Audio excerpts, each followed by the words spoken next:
I sent Norris something. What's up? I said I sent Norris a text. Okay, and I sent Beverly and I sent Rob.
Beverly said sorry, so she's jumping in.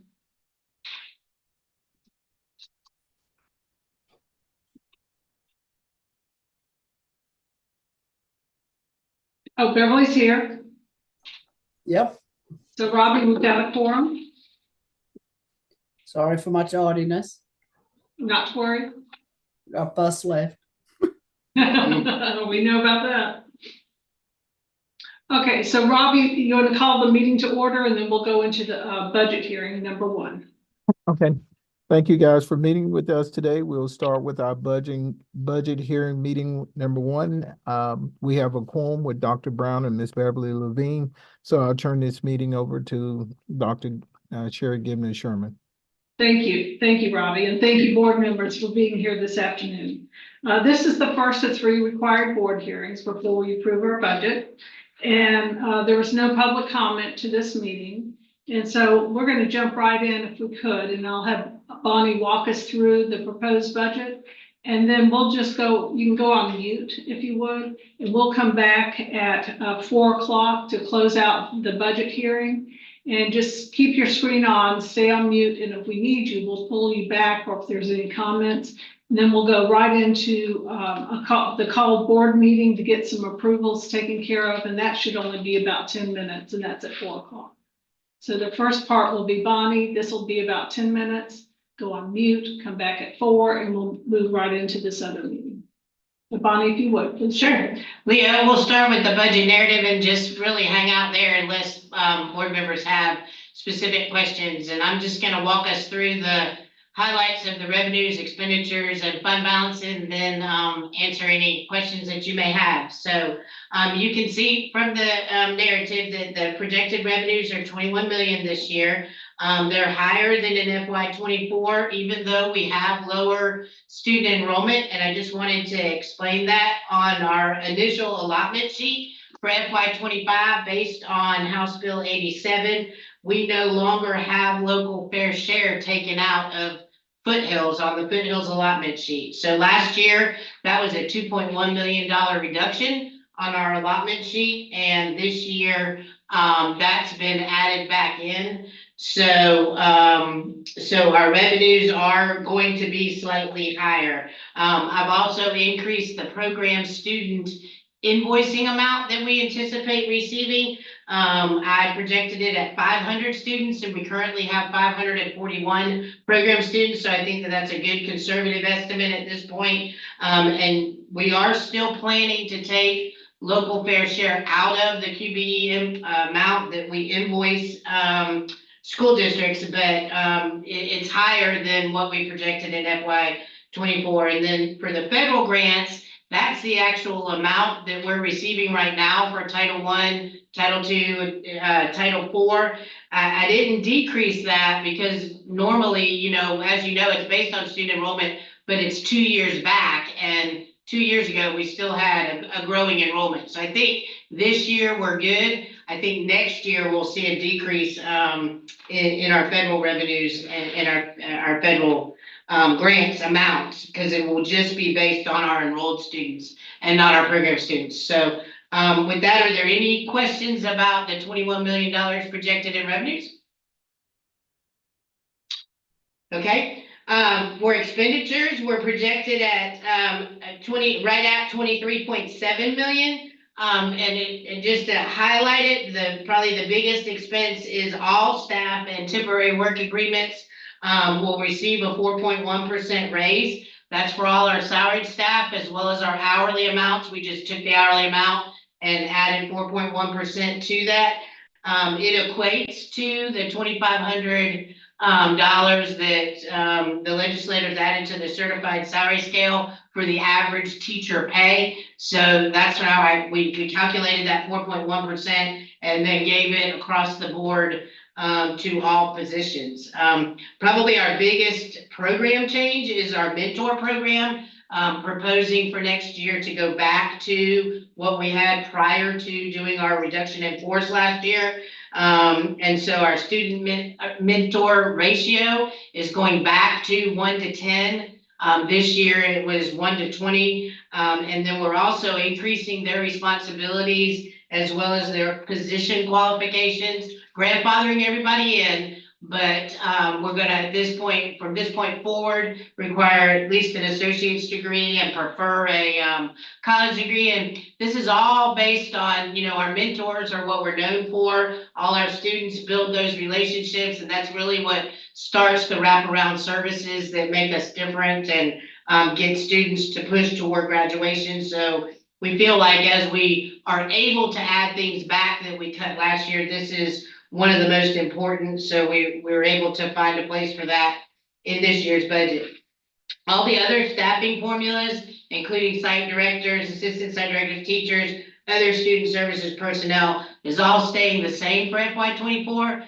At the sites, it will look like it's decreasing.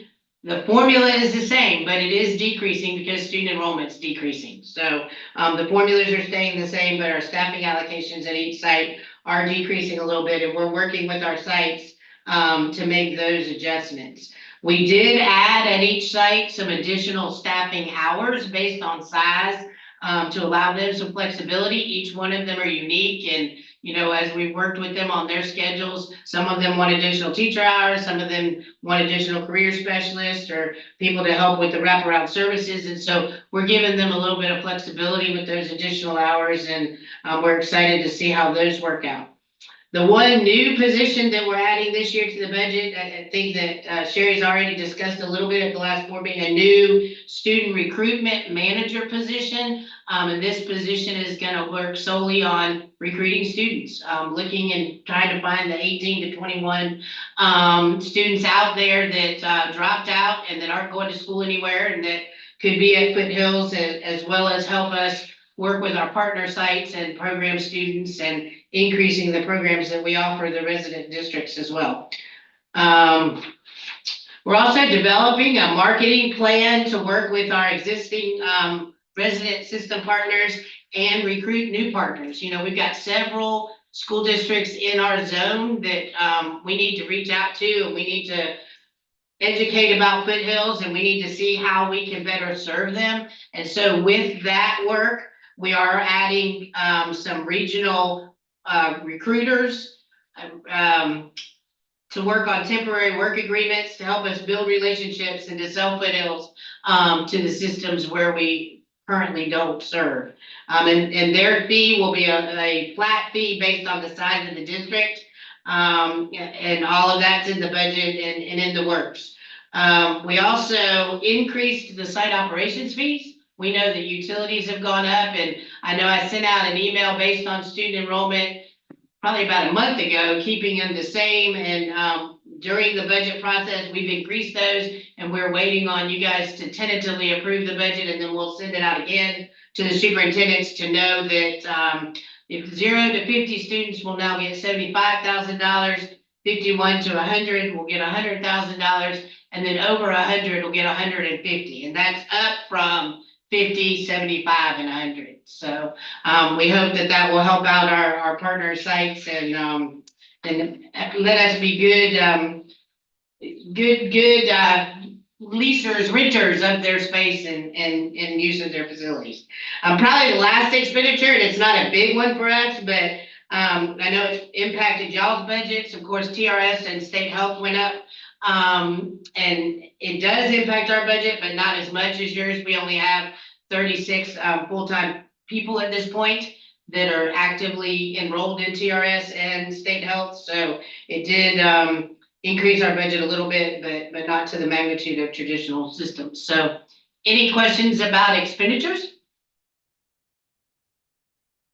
There is I will say, for both revenues and expenditures, out on the assembly, there is another attachment called the budget workbook. And if you want any details about anything that I've said, it's available and goes site by site, regional office positions, anything that you need to know to add up to all the numbers that are on the budget advertisement that Leo's showing on the screen now. So all of the detail is there for you to see, as well as the pay rate sheet showing the new pay rates. For example, our teacher pay rate this year and student services counselors, that kind of stuff. This year is $43.50. Next year it's moving to $45.50 and things like that. Just that 4.1% increase. So. Ms. Knight, is it possible for the board members to get a copy, or you send the link for the workbook, the budget workbook for us to review? Yes. Sure, I'll just send an email after this meeting if it's okay with everybody, with Yes. links to all 4 of the attachments that are on Assembly. Then that's easier for you guys to open up and preview it at your convenience. Does that work? Yes, that sounds great. Thank you. Okay, and then just one last thing that I wanted to mention before we're done with the official budget presentation, is just talk about the fund balance just for a little bit. And so in FY24, we projected for this year, you've heard us say multiple times that we would use $4 to $4.5 million of our fund balance. That's not going to happen. And I want to tell you why. We've received some additional grant funding. We also received, I'm not sure if your school districts received the ESSER MOU equity funding. I think there were about 52 school districts out around the state that did. Foothills received that as well, and we received $2.7 million. We didn't know it was coming, so we, of course, didn't budget for it or plan for it. We had an increase, or we had more student program invoicing than I thought we were going to have. So, I mean, that's great news that we're serving more program students, but that was more revenues than were actually in the budget. And then we encourage our sites to, when the students are not there, to not have the staff there. So as students, enrollment has declined and the number of students at the sites has declined, they're sending teachers home early or scheduling differently not to use all the teachers that they were budgeted for. And that has saved us some money.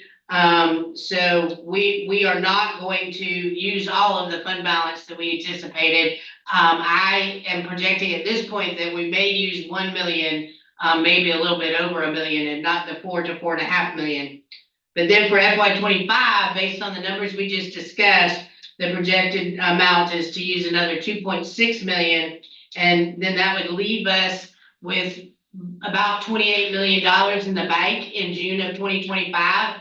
And years ago, the board set aside $5.5 million of our fund balance for facilities and other maintenance uses. So that would leave us with about 22 million unreserved. So that's where we are at this point. And then we're meeting at 4 to approve the tentative budget. And then on June 11th, we'll have our second hearing and we'll approve the final budget, if that's your wish, on the 11th at 4 o'clock. All right, thank you for that update. Board members, do we have any questions before we just hang out until 4 o'clock for our board meeting that will start at 4? Do you guys have any questions concerning the budget? No questions? Yes, I'm sorry. If I could point out one thing with the recruitment, I mean, we are just all over this, trying to bring in students from Zone 3. That's our assigned zone, Zone 3. And we have entered into agreement with one retiring superintendent, and that's Nathan Franklin. And Rob Brown is going to work with us too, and maybe two others. And we're putting them out on the road, our posse, to get other superintendents to let us in and have a conversation about being a completion school. And so, Bonnie put that, it's kind of wrapped up in the recruitment, but I want you to be aware that is something that we've been working on, and we have now secured an agreement. We actually have it from Nathan, and we're waiting for it from Rob and from Chris McMichael and from Michael Williams. So that gives us 4 retired or retiring superintendents that will go out and talk to other superintendents to help bring them along. The rationale there is that we've talked to everyone as much as we can talk to. We need to have somebody else doing some talking for us. And so just know that's out there. Now we're also looking at different ways, again, focusing on our zone of bringing in students that are 18 to 22. There are thousands of them in the state of Georgia, thousands and thousands in our area. And so we're going after them with all that we've got. And so that's why you're seeing that going on. So we're developing a strategy for that to happen. Thank you for that update. Are there any more questions before we adjourn this meeting and wait for our 4 o'clock meeting? I believe we have at least 14 minutes before our next meeting. Right, and we won't actually adjourn. This meeting will still be live. We'll close Okay. at 4 o'clock if we could, Robbie. Okay. And we'll officially adjourn at 4 and then move in at 4 to our other meeting for a quick little business to seal off. Okay. We could. So everybody can go on mute, just go on mute.